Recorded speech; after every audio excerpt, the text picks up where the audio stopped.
and they're about to launch the test missile. And make sure you fool around with your computers. Come on, you can do it. We've been able to do a number of them. We've been able to go to the moon. You know, we can do this cyberspace war much better, and we will have no competition. You know, I think there's a lot to be said about this particular proposal, and for years we've actually used propaganda as a way to actually infiltrate and to change public opinion. And what they're advocating for is a bloodless war. And we see, again, the ramifications of war in terms of all of our wounded veterans that are coming back with very significant injuries. And if, again, we can do something like changing communication and shutting down communication and really maybe shutting down operations, I think that's a much more sophisticated but also much smarter way to play a war. What they say, warring with soldiers on both sides is so 20th century. I agree. We don't need to do that. Drones, number one way to attack another country, and number two, cyberspace.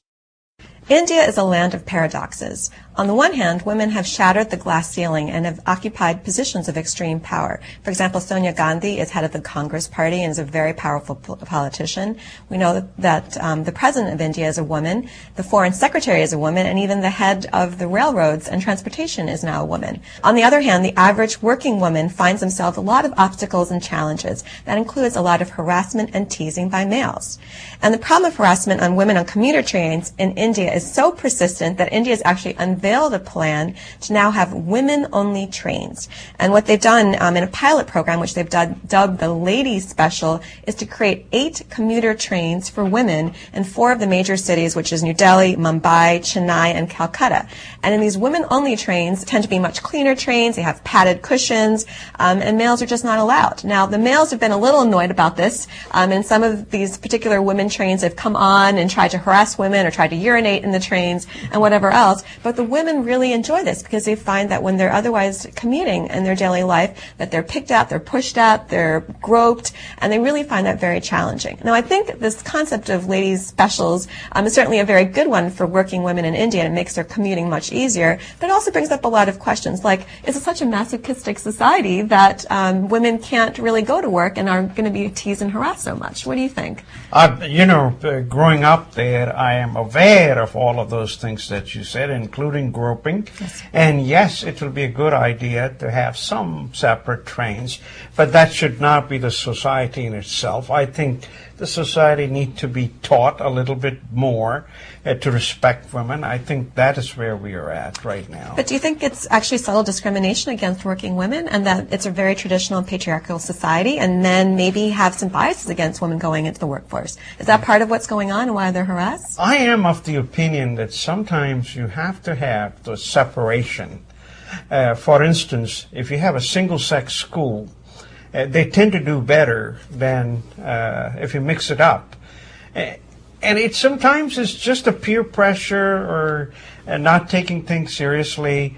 And in the offices, if the offices maintain a good decorum and they have the rules and the laws on the wall in every room, some of that will go away, I certainly hope so. Moving on, folks, the Wired magazine actually had a number of dangerous ideas. There's another one that really was very, very interesting to me, is the slums. They talk about that we all hate slums and we want the slums demolished, taken out. But if you really look at it, how do slums get formed and what kind of people come in there? For instance, the farmers that cannot really make their livelihood in the villages move to the city, and the first thing they do is they go into these slums. And these slums welcome them. Yeah, the sanitation is bad and water is bad.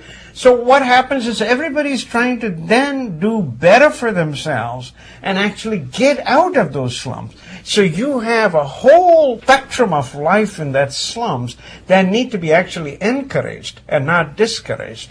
So the author says, accept slums, love slums, provide them water, provide them electricity, provide them sanitation, and let them grow. That is the normal growth for people to come in poor and stay a few years and walk away middle class or rich or whatever it is. And a lot of people have been able to do it, and this has been the story that's been told even in Slumdog Millionaire movies. So I thought that was a very good idea, though it's a dangerous idea to allow them. I have a problem with this concept, and I think that, again, slums certainly do breed a certain group of people, like the character in Slumdog Millionaires, that are resilient, they're fighters, they kind of move despite their circumstances. But there are a lot of people that grow up in slums that are actually victims of slums, don't ever get education, don't ever get good health care, and as a result, never are able to move beyond that existence. And I think that that type of life is also very dangerous, as we talk about dangerous things. So I would probably say that you need to be very thoughtful, again, about thinking this is just a breeding ground for people that are fighters and are going to be changing, because there are a lot of people that accept the status quo and feel quite depressed and very kind of isolated and alone in these slum environments, and don't really kind of change despite their circumstances. And that was also portrayed. Victims were also portrayed in the Slumdog Millionaire. Yes, that is always going to be there. Yeah, this is why the author is saying that we need to provide police care, we need to provide health care, and we need to provide all of the things that you just talked about. Right. So instead of just shunning them, that they look ugly and they got to get out of my way, embrace them, make them better, because the people in there have the same wish that you all have, is to better themselves and get out of those locations. Folks, we've been hearing a lot about the swine flu vaccine, but this particular news makes me very excited, and that's that the United States plans to donate 10% of all its H1N1 vaccine to the World Health Organization for low-income countries. What we also know is that two vaccine manufacturers, Sanofi and GlaxoSmithKline, have also agreed to donate about 150 million doses of pandemic vaccine, which will certainly, again, help the World Health Organization with all those low-income and developing countries that don't actually have coverage currently. Now, they're not sure, again, of the number of people that are actually going to be protected by this vaccine. The first tests show that an adult will only need one vaccine and kids will need two vaccines, but certainly